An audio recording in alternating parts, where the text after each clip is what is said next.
Curious about Grand Archive draft nights? Today I want to share some tips so you can play better than I did. If you're new to draft formats and TCGs, draft is a fun, casual mode that players of any skill level can jump into, and Grand Archive Draft Night is no exception.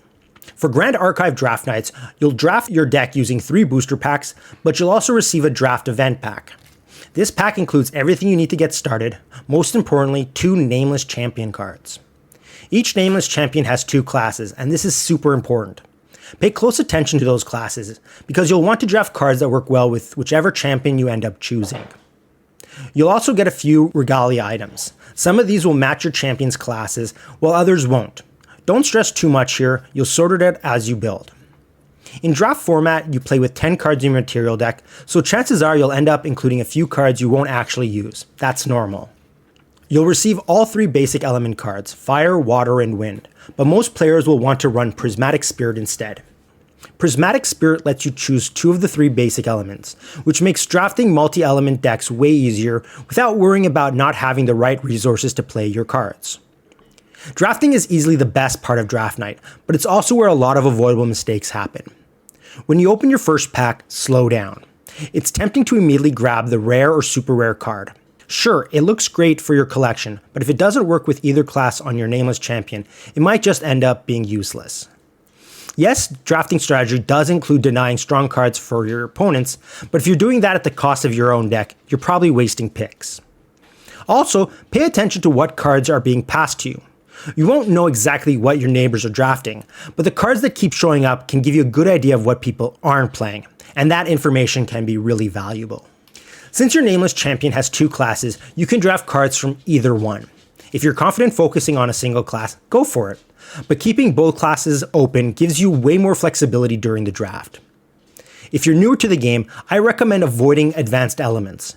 There are some powerful cards there, but they are often harder to use effectively, especially in a limited format with a smaller deck. Stick to cards you know you'll actually play. If you do draft advanced elements, remember that you'll need to pay 6 cost to add a level counter to your Nameless Champion before you can use them. You'll also want Prismatic Codex, since once its conditions are met, you can banish it to play any element card while ignoring its requirements. Now let's talk decks. Your draft deck must contain at least 30 cards, and you'll draft a total of 45. So while I still recommend prioritizing playable cards, you do have a little bit of wiggle room. There will be moments where a pack just doesn't have anything great for you. When that happens, either experiment a bit or accept that you're drafting a card that probably won't make the final cut. If you see a useful regalia weapon for your material deck, grab it.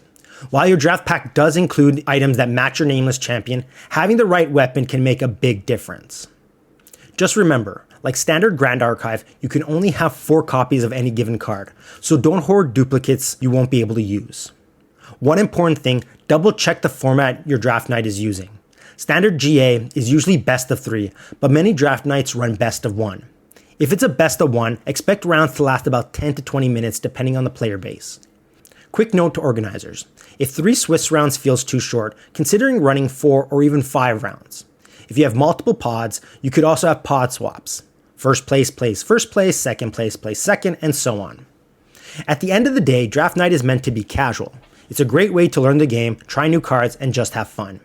Yes, there will always be a few players who take it very seriously and might crush you in a few turns, but most people are there for the social experience. Keep that mindset and you'll leave happy at the end of the night. If your local game store is hosting Grand Archive nights, I highly recommend checking it out, and if they aren't, encourage them to run one. And that's going to do it for my Grand Archive Draft Night tips. If you take anything away from this video, let it be this. Draft night isn't about playing perfectly. It's about learning, experimenting, and having a good time. You're going to make mistakes, you're going to draft cards you don't end up using, and sometimes you're going to get absolutely steamrolled, and that's okay. I'd love to hear from you though. Have you been to a Grand Archive Draft Night yet? What worked for you and what didn't? Or, if you're new to drafting, what part of draft night are you most excited or nervous about? Drop a comment below and let's talk about it. If this video helped you out, make sure to hit the like button. It really helps the channel out. And if you want more Grand Archive content, consider subscribing so you don't miss future uploads. Thanks for watching, good luck at your next draft night, and I'll see you at the next one.